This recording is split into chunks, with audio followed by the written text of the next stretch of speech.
No one really tells you this about getting older.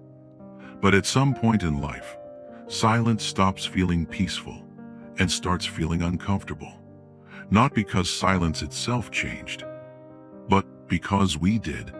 There was a time when silence didn't make people nervous. It didn't feel like a problem to solve. It didn't feel like an awkward gap in a conversation that needed to be filled immediately.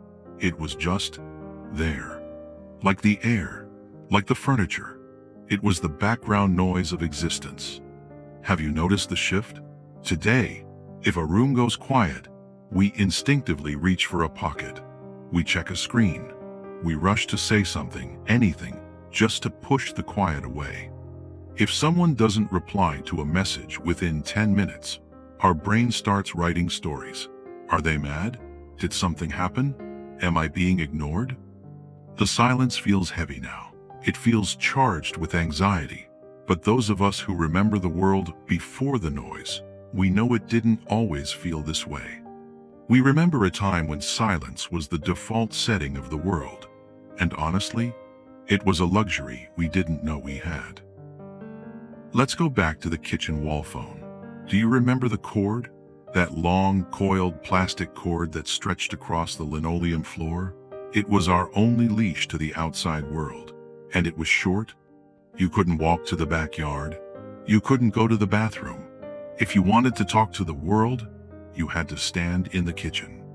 But here is the magic we forgot. When you hung up that phone and walked out the front door, you were gone, truly gone. You were untethered. You were unreachable. And that wasn't scary. It was freedom. If someone called you and you weren't home, the phone just rang. It rang in an empty house. The sound bounced off the walls and faded away. No voicemail, no missed call notification, no red dot demanding your attention. The silence absorbed the urgency, and life went on. There was a specific peace in knowing that for the next few hours, no one could find you. You belonged only to yourself. Today, we carry the entire world in our pocket, demanding our attention 24 hours a day. We have traded that freedom for convenience. But sometimes, I wonder if the cost was too high. We lost the ability to simply disappear. There is something else silence gave us. Something we have completely eliminated from modern life. Boredom. We are terrified of boredom now. We treat it like a virus. If we have 5 seconds in an elevator, we pull out the phone. If we are at a red light, we check the text. But back then, boredom was a companion. Remember sitting in a doctor's waiting room for 45 minutes with nothing to do? You just sat. You looked at the texture of the carpet. You read the ingredients on a shampoo bottle. You listened to the hum of the air conditioner.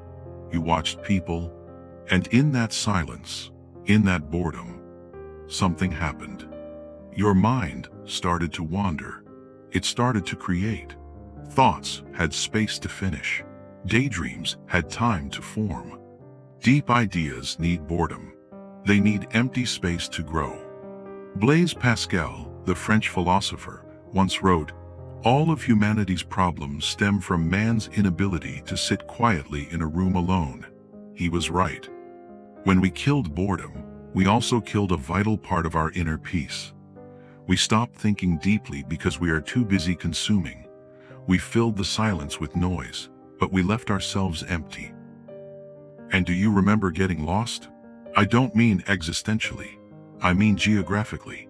Before the blue dot on the map told you exactly where you were, every second of the day. You had a paper map in the glove compartment, and if you took a wrong turn, you were just lost. The car was silent.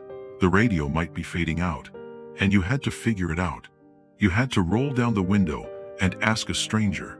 You had to trust your instincts. You had to pay attention to the landmarks, not a screen. There was a silence in the car during those long drives that felt profound. Just the sound of tires on asphalt, watching the telephone poles whip by. You weren't listening to a podcast at 2x speed. You weren't on a conference call. You were just driving. And in that driving, you processed your life. And then there were Sundays. Do you remember how Sundays used to feel? I remember Sundays in my hometown before the blue laws were repealed. Everything was closed. The mall was locked. The only place open was the gas station and maybe a diner. The town felt like a ghost town, but in a good way. The noise of commerce and productivity paused for 24 hours. It was quiet. You could hear a lawnmower 3 streets away. You could hear the sound of your own heartbeat. There was no expectation to achieve anything. The day existed just to be lived. And late at night, do you remember the TV sign-off? The national anthem would play. The flag would wave. And then, static. Just a humming noise and a test pattern. The world actually told you, go to sleep. There is nothing else to see. Can you imagine that today? A screen telling you to stop watching? That static was the sound of permission to rest. We slept better when the world slept with us. And I think every man from that generation knows this specific silence, the driveway moment. You pull the car into the driveway after a long day of work. You turn off the engine. The radio cuts out. And you just sit there. The ticking of the cooling engine is the only sound. It's dark outside. You aren't checking emails. You aren't texting your wife to say you're home. You are just taking 30 seconds of pure, unadulterated silence. You are transitioning from the chaos of the world to the sanctuary of your home, from the worker to the father, that tiny pocket of silence. It was a reset button for the soul. We don't take that time anymore. We walk through the door still talking on the Bluetooth headset, and we wonder why we feel exhausted.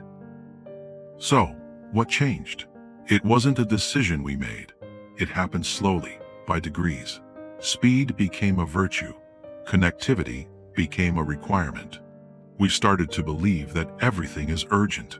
We started to believe that being reachable is the same thing as being connected, but they are not the same thing. When we lost the silence, we lost the ability to truly listen.